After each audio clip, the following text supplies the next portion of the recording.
Along the west coast of Istria, 4 kilometers from Umag, is the sunken city of Sipar. It is one of the most picturesque archaeological sites on the west coast of Istria, and according to archaeological sources, the area of Sipar was inhabited in the Younger Iron Age. The name Sipar includes a settlement, a castle, and a fief. During the time of the Romans, after they subjugated the Celts and history in 177 BC, the settlement of Septimia was created, with the characteristics of a well-organized Roman city that stretches from Cape Catoro to Cape Sipar. The city of Septimia, Sipar Humacum, is of Celtic origin. He is also marked in the travel table mentioned by the Roman historian Pliny. The settlement of Sipar is mentioned in the chronicles of the Benedetti family, in which it is stated that during high tides near Catoro, visible mosaic floors of the rooms of the bath building and the like appear in the sea. It is further stated that, in the 2nd century AD, Septimia fell into disrepair. Even then, the Romans called Septimia Siparis. The reasons for the collapse are unknown. Perhaps it was a voluntary decision of the inhabitants to leave the crumbling city that was eroded by time, and the possible reason was the earthquakes that were very common in this area. In addition, the constant barbarian raids demanded the construction of a new city and new walls that could protect the population. According to the chronicles of the Benedetti family, the majority of the population of Siparis is concentrated in the place of today's Umag, which is how it was created. Few of them remain in the extreme northern part of the inhabited place near today's castle.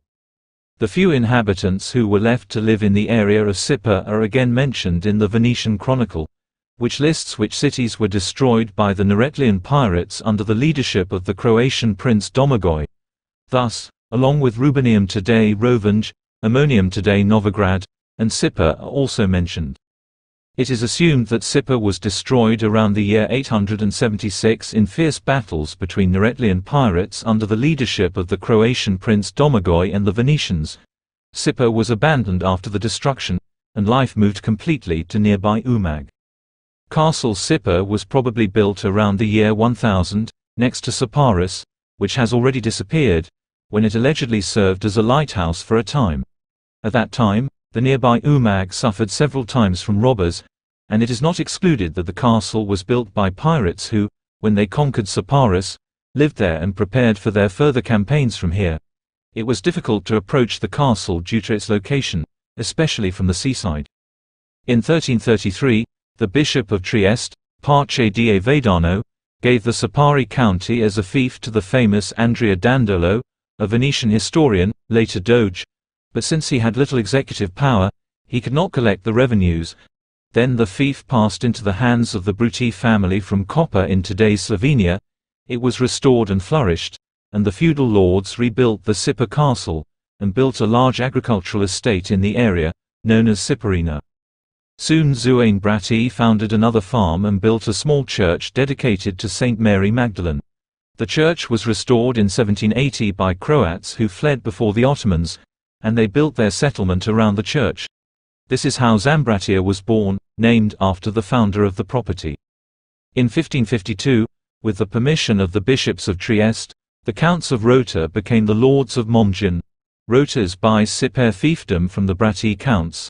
At that time, the Sipar castle was in a state of disrepair and its owners moved to their house in Zambratia, but their rightful ownership seems to have been contested as a 150-year-long legal battle ensues, with the Brati family eventually losing the case.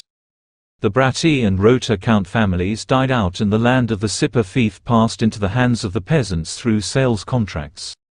The castle was in good condition until 1943 when the German Nazis demolished its upper part with artillery for strategic reasons. Today's ruins of the Sipari castle, which can still be seen, are the remains of the entrance fortress, while the real Sipari fortress was located on another islet, towards the sea. At high tide, you can still see the road that led to the castle. What is left of Sipar today? Today, during high tides, it is possible to see the remains of the sunken city in the sea. During recent hydroarchaeological and terrestrial research at the bottom of the site, 17 rooms of the settlement with an oblong corridor that developed over many centuries were discovered. Numerous objects such as amphorae from Gaza, fine ceramics, bone tools, and various lids dating from the 1st century BC to the 2nd century AD were observed there.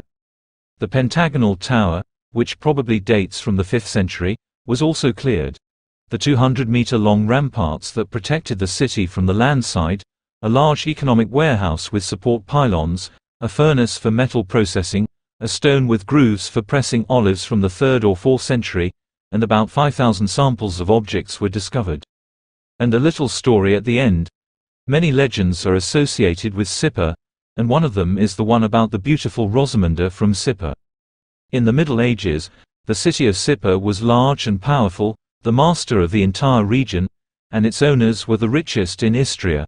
The lord of the city at that time had a beautiful daughter, Rosamunde, over whom he watched, fearing that some young man would not notice her and become more obsessed with his wealth than his daughter's beauty.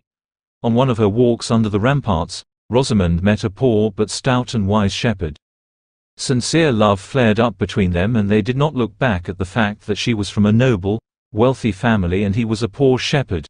Rosamund's father soon found out about their love, who, out of revenge, forced Rosamund to spend days and nights in his quarters, and banished the shepherd to the farthest end of the Sipar property. Rosamund grieved and eventually fell ill. Doctors came from all over to give her some medicine, but they didn't help. The strict father was forced, to save his daughter, to call the shepherd and test his wisdom. If he heals his daughter, she will be given to him as a wife.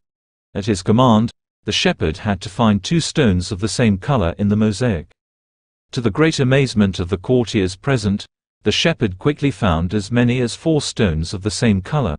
The fairy of love, invisible to everyone present, helped him in this. The father, the owner of Sipar, was forced to marry his daughter to a shepherd who did not reveal to anyone that the stones were shown to him by a fairy. The wedding took place in luxury and joy, and after the death of Rosamund's father, the shepherd became the owner of the entire estate.